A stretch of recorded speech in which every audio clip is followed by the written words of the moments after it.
अल्हम्दुलिल्लाहि वकफ़ा वस्सलामुन अला इबादिहिल्लज़ीन इस्तफ़ा अम्मा बाद।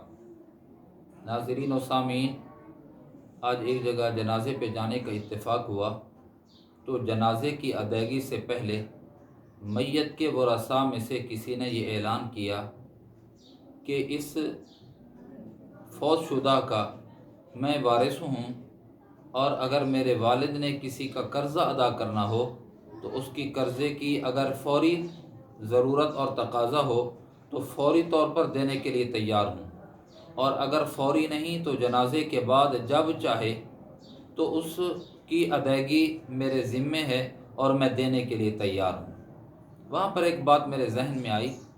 एक जगह पढ़ा था या सुना था कि मैयत के वरसा ने इसी तरह ऐलान किया कि हमारे वालिद का अगर किसी ने कर्ज़ देना हो तो कर्ज़ दे सकता है और किसी ने लेना हो तो उसकी अदायगी हमारे ज़िम्मे है। तो जनाजे के बाद अभी लोग ताज़ियत के लिए बैठे ही हुए थे, 3 दिन मुकम्मल नहीं हुए थे कि जिसने कर्ज़ लेना था जब वो उन औलाद के पास पहुंचा, वरसा के पास पहुंचा, ताज़ियत भी की और कहा कि ये मेरे पास इसके कागज़ात हैं, लिखा हुआ है कि इन्होंने मेरा इतना कर्ज़ा देना था। उसके जो वरसा थे वो फौरी तौर पर मुकर गए। उन्होंने कहा कि हमने नहीं देना, हमारे वालिद ने नहीं देना था। अरे भाई, ये स्टाम है, ये लिखत है, गवाह हैं, दस्तखत हैं। उन्होंने मानने से इनकार किया। थोड़ी सी जो तलखी हुई, उन्होंने कहा वो कब्र वाला पड़ा हुआ है, जाओ वहाँ से मांगो, कब्र वाले से ले लो, हम देने के लिए तैयार नहीं। कितनी अफसोसनाक बात है कि कर्जा जो शहीद पर भी मुआफ़ नहीं है, हम उसमें लई तलाल्ला करते हैं, पसो पेश करते हैं, सुस्ती करते हैं। यहाँ 2 बातें हैं।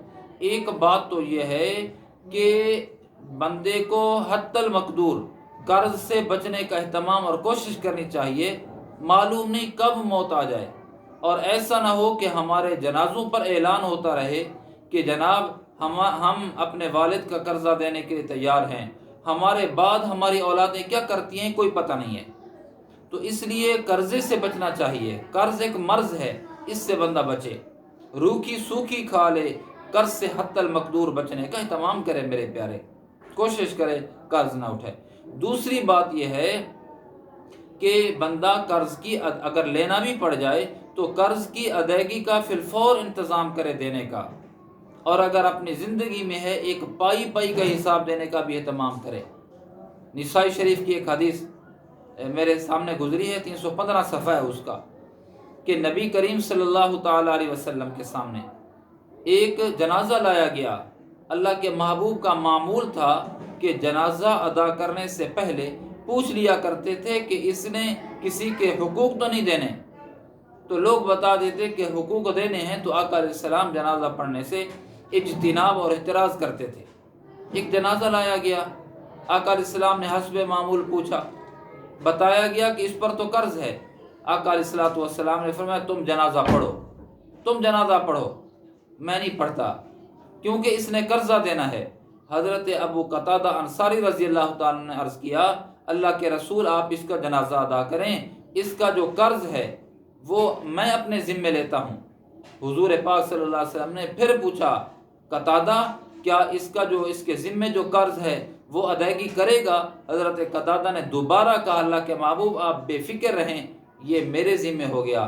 फिर नबी अलैहिस्सलातु वस्सलाम ने अपने सहाबी का उस शख्स का जनाजा पढ़ाया। कितनी ख्याल रखा जाता, कितनी एहतमाम किया जाता कि हुकूकुल इबाद मुआफ़ नहीं है मेरे प्यारे। हुकूकुल इबाद की अदायगी अज़हद ज़रूरी है। मौत से पहले बंदा अपने ज़रिए से, अपने हाथों से जिनके हुकूक देने हैं वो हुकूक दे, और अगर मुआफ़ी तलाफ़ी करानी है तो मुआफ़ी तलाफ़ी का एहतमाम करे। ऐसा ना हो कि बंदा मर जाए और उसके ज़िम्मे लोगों के हुकूक खड़े हुए हों और जो उसके लिए आखिरत में मुसीबत, वबाल और जहन्नम में जाने का सबब बन जाएं। अपने हुकूक जिनके देने हैं, हुकूक की अदायगी अपनी ज़िंदगी में देने का एहतमाम कीजिए। व आखिर दावाना अनिल हम्दुलिल्लाहि रब्बिल आलमीन।